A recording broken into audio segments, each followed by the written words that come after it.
Hello friends, I hope you all are doing well. Today let's start with the next tutorial, multi-threading in Java.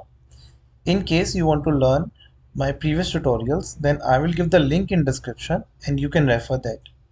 Now let's start with multi-threading in Java. Multi-threading in Java is the process of executing multiple threads simultaneously. We use multi-threading than multiprocessing because threads use a shared memory area and context switching between threads take less time than process. So previously we used to have multiple processes which execute simultaneously. It was multiprocessing when you have different CPUs. But here the CPU is same but you have multiple threads within a processor. This is multi-threading. This is faster as the threads share same memory location. Now what are different states of thread? Number one, new. When a thread is created, it is a new state. Next, active thread. When we invoke the start method. We will see this in detail. Now when we invoke the start method, now there are two conditions. Whether the thread is ready to run or it is actually running. Next, when the thread is blocked. Next, when the thread is blocked but for a specific time. Next, when the thread is terminated. Now let's see this in real life. There are two ways of creating a thread: by extending thread class, by implementing runnable interface. Let's see here. One way is by implementing runnable interface. Suppose I have a class, my thread. Now one way is implementing runnable interface. I implement runnable interface. In runnable interface, I need to override one method which is run. Public void run. Here I will write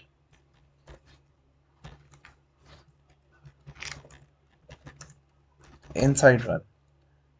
Now I will create a object of class.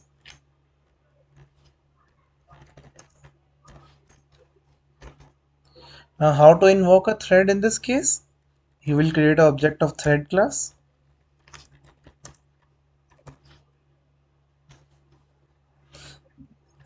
Give your object in this.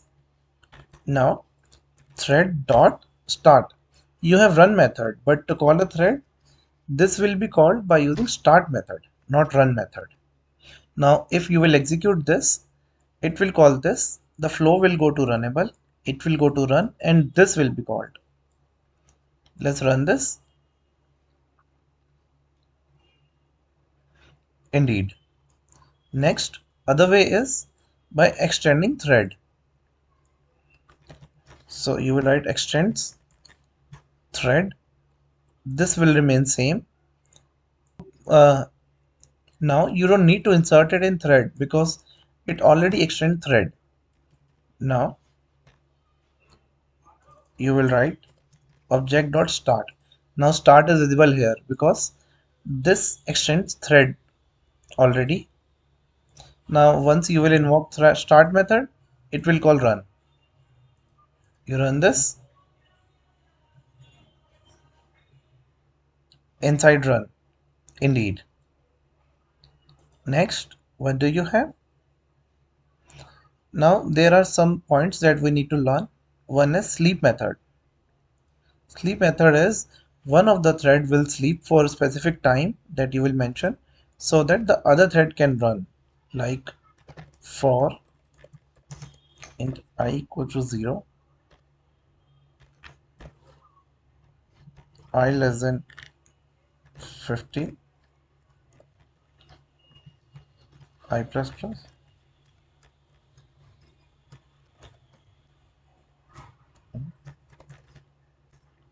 thread dot get current thread dot get name. We will see which thread is getting printed, plus space plus I. Now what I will do is I will write thread dot sleep so that this can sleep for suppose 500 millisecond. Now it requires to either have a try catch block. So we will have a try catch block here. Now suppose I have one thread, thread 1,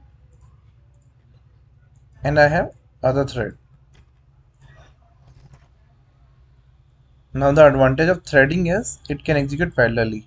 Now once I will invoke the first thread, it will go to run method, it will go here, and then the first thread will get print. It will wait for 500 milliseconds. In this time duration, it is waiting. So in this time, thread 2 will start. This is the advantage of multi-threading. Let's run this.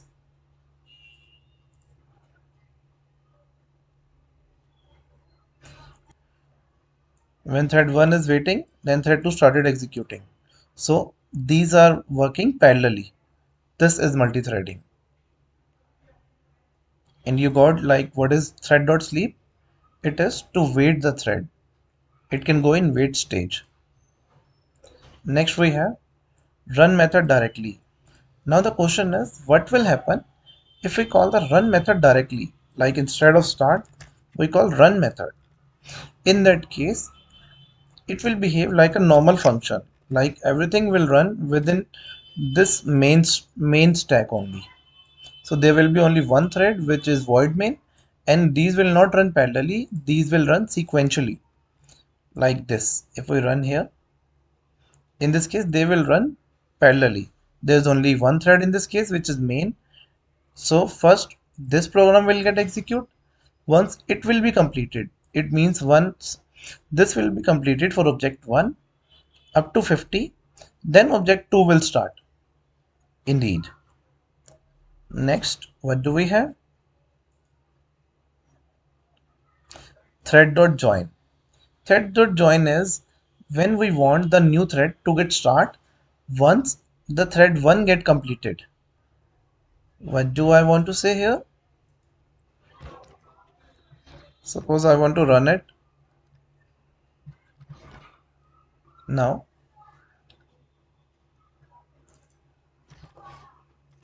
what I want to achieve is if I run them, then both of them will run parallelly. Let's see here. In this case, both thread will run parallelly. Now 0101. So both are running parallelly. But if I want thread 1 to get complete before the start of next thread, then I'll use thread.join.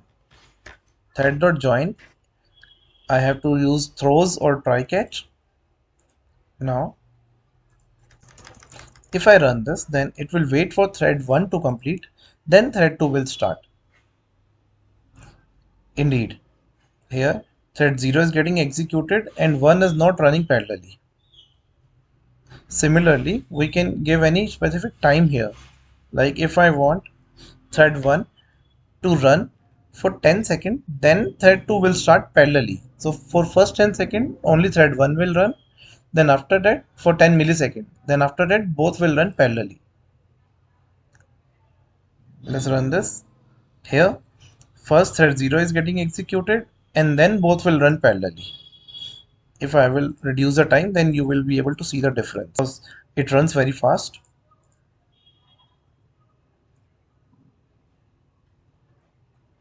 See here, thread 1 is running for first 2 milliseconds and then 1 and 2 both are running. Indeed. Next, what do you have? Daemon thread. Daemon thread is a thread which runs on the background, which take care of other threads to run. So we can say thread 1 dot set daemon true. It means now thread 1 is daemon. Now here if I'll write, I'll remove the loop. I want to see which thread is daemon. I'll write if thread dot current thread dot is daemon system dot out dot println is daemon. else is not daemon. Now if I'll execute it, I mentioned thread 1 is daemon and thread 2 is normal. When I'll start this, it will say when one thread is run, it is daemon. For other thread, it is not daemon. Next, thread pool. Thread pool is, suppose you want to create 5 thread. You will create first thread, then you will create second, you will create third. It is taking a lot of time in context switching.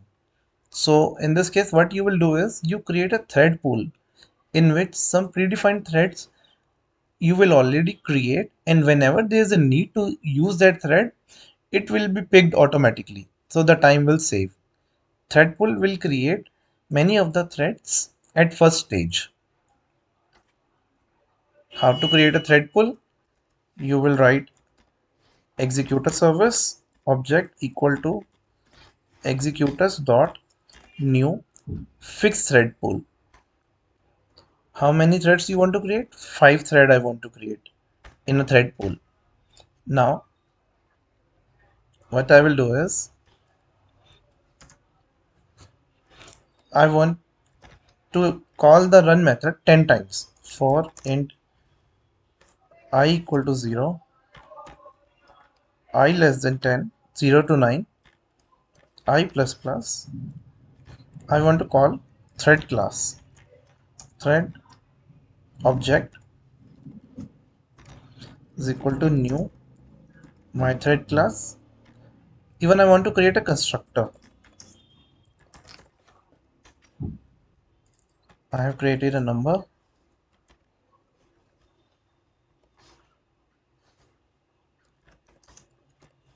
Int number. This dot number equal to number. This is how I create parameterized constructor. Now here I will give I. So it is 0, 1, 2, 3, 4, 5, 6, 7, 8, 9. Now how to call this? Object dot start. This is how I will call run method. In run method I will write for int I equal to 0, I less than 10 or I less than 5, I plus plus. What I want to write is sysout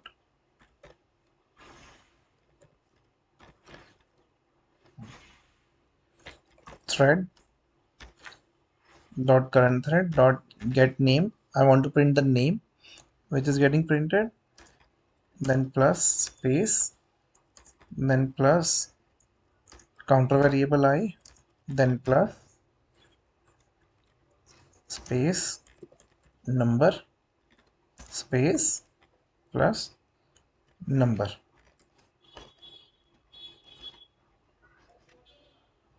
Now what I want to show here is I have created thread of 5, thread pool of 5, so only 5 threads are allocated to here.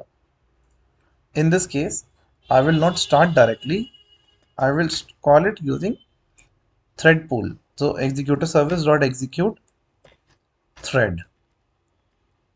At last, I will close the executor. Now, for loop 0 to 9, for first, it will be called, it will go here, for second, third, fourth. So for 0 to 4, this will get printed. 5 will not start because we only have thread pool of 5. So 0 to 4 are getting allocated. Let's have a sleep here.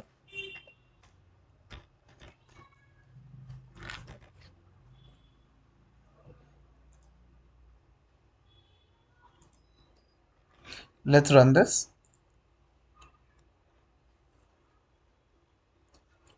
Now what I want to show is first thread 1 to 5 are getting used. There is no thread 6 here because you have a thread pool of 5. Now for 0 to 5, thread 1 to 5 are getting used. For I 0 to 5, 1, 2, 3, 4, 5, number. Next, when any of this is completed, which means for thread 0, I 0 to 5 is completed, then thread 0 will be complete, then it will free one of the thread pool. At, at this stage, I6 will come, which means from 0 to 5, 0 to 4, I5 will come. You will not see number 5 here because there is no thread pool available. So when any of 0 to 4 is completed, then number 5 is given to new thread pool. Then you will see here number 5 will come to any of the thread which is available.